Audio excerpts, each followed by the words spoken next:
अब्बास अंसारी आए हुए 2 दिन पहले आए हुए थे जी। बहुत कहते कि अब जनता तय करेगी हमें क्या करना है, हमें कैसे चुनाव लड़ना है, मैं तो लोगों की खिदमत करने आता हूँ। कितनी खिदमत की है। 25 साल उनके पिताजी रहे और 5 साल लगभग होने ही जा रहा है इनका। कितनी खिदमत की है, कितने लोगों के बीच में रहे हैं, कोई बता दे। 25 साल का उनका कार्य कोई बता दे, कोई बड़ी सड़क बनाए हों, बड़ी इंडस्ट्री लगाए हों, कोई बड़ा काम किया हो। केवल गांव में एक बड़ा गेट जो उनके नाम के लिए लगा है, कुसुम गांव में ग्राम सभाओं में लगा है, और क्या किया इन्होंने। भाई जनता तो तय ही करेगी कि कौन सदन में जाएगा कौन नहीं जाएगा, तो जनता ही तय करती है। हम आप तो अपनी बात कह सकते हैं ना। बात तो सही है कि जनता के भरोसे जनता जो चाहेगी वो। तो इस बार अगर उनको टिकट मिलता है, पहले तो ये क्लियर नहीं हो पा रहा है कि वो समाजवादी पार्टी से लड़ेंगे कि सुहेलदेव से लड़ेंगे, क्योंकि फिलहाल तो सुहेलदेव से है। दावा दोनों लोग कर रहे हैं कि हमारे हैं हमारे हैं। जो दावा करने वाले जाने हैं, जिन पर दावा हो रहा है वो जाने हैं। इन लोगों का शुरू से इतिहास रहा है कि अपने स्वार्थ के लिए कभी किसी को छोड़ देना, किसी के साथ चले जाना, तो कोई बड़ी बात नहीं है, कहीं जा सकते हैं। अफजाल अंसारी कह रहे हैं कि जुल्म की इंतहा हो गई थी हमारे भाई मुख्तार अंसारी को जेल में।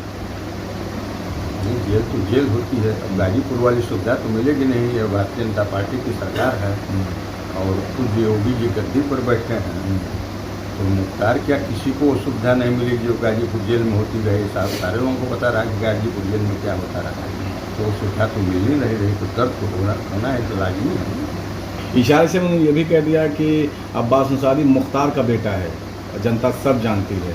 तो इसको कैसे देखते हैं, ये जवाब दे। देखिए, ये लोग माफियागिरी किए हैं, धमकी की भाषा बोलते हैं। उन्होंने ये भी तो कहा कि जब वो बाहर रहे तो जितना शंकराचार्य लोग देखा था कि वो रोडे पर दिखाए ना, और दूसरी तरफ बताए कि जनता के लिए वो देवता थे।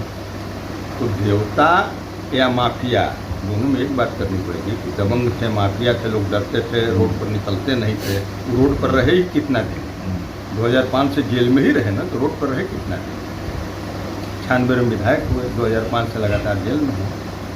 तो अब कहने वाले को अपनी क्या समझ है, किस आशय से वो कह रहे हैं कि वो देवता भी थे, और एक तरफ आप दबंग और माफिया की भी छवि दिखा रहे हैं, तो दोनों में एक तय करिए ना, देवता थे या माफिया थे। उन्होंने भी कहा कि वो शहीद हो गए।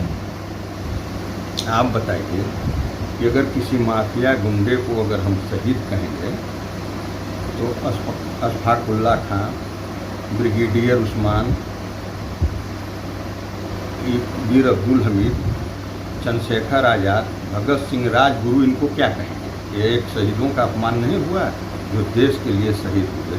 उनका अपमान नहीं, वो किसके लिए अगर उनको शहीद ही बताते हैं तो उन्होंने कौन सा ऐसा कार्य कर दिया था देश हित का कि कोई बॉर्डर पर लड़ाई लड़ी, देश के लिए लड़ाई लड़ी? गुंडई तो किए, लोगों की हत्या किए और लूटे खाए, यही तो किए।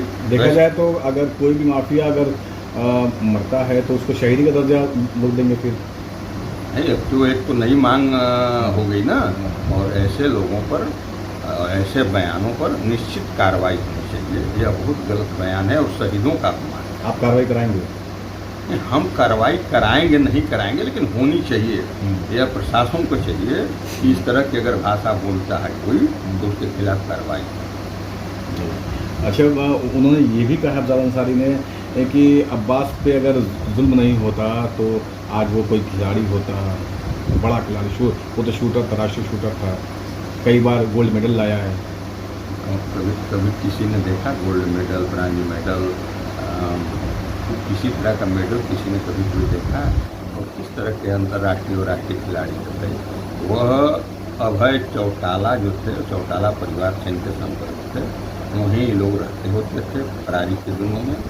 उन्हीं के वो थे उस समय राष्ट्रीय नेशनल शूटर जो होती है एकेडमी, उसके वो प्रेसिडेंट, चेयरमैन। वहीं से मिल गए सर्टिफिकेट, नेशनल शूटर हो गए। और नेशनल शूटर होना, नेशनल शूटर हुए, विदेशों से सलाह लाए, प्रतिबंधित बोर्ड के सलाह लाए, गोलियां मिली, आखिर प्रशासन ने कार्रवाई की, कुछ तो मिला होगा। ऐसा तो है नहीं कि बहुत लोग असलहे रखे हैं। मऊ में भी तमाम माइनॉरिटी के लोगों के पास असलहे, किसी कार्रवाई हुई? मुख्तार से बड़ी बड़ी हैसियत के लोग इसी मऊ में रहते हैं, आते हैं, यहाँ रहने वाले हैं, लेकिन किसी के घर प्रशासन ने या शासन ने कोई होमगार्ड भी भेजा हो कार्रवाई के लिए, तो हम गलत करेंगे, गलत रहेंगे, चाहे आप हों, हम हों, चाहे कोई हो। तो ये कुछ योगी जी गद्दी पर बैठे हुए हैं, कार्रवाई होनी निश्चित। अच्छा, बहुजन समाज पार्टी ने कल कांग्रेस सम्मेलन किया था, उसमें प्रभारी और प्रत्याशी नियुक्त कर दिया JK आज़ाद को, लेकिन जम के विरोध हुआ। देखिए, यह बहुजन समाजवादी पार्टी की अपनी बात है, उनकी अपनी पार्टी है, उनका अपना है। हम लोगों ने भी अखबारों में पढ़ा, मीडिया में देखा, आप लोगों ने चलाया था। तो ये तो पार्टी का अंदरूनी मामला है कि पार्टी ने किसको प्रभारी घोषित किया, किसको प्रत्याशी घोषित किया, और उनके पार्टी के लोगों के मन में क्या है, उनका क्यों विरोध है, अब तो वही लोग बता पाएंगे। बाहरी भगाओ का नारा भी लगा, काले झंडे भी दिखाए।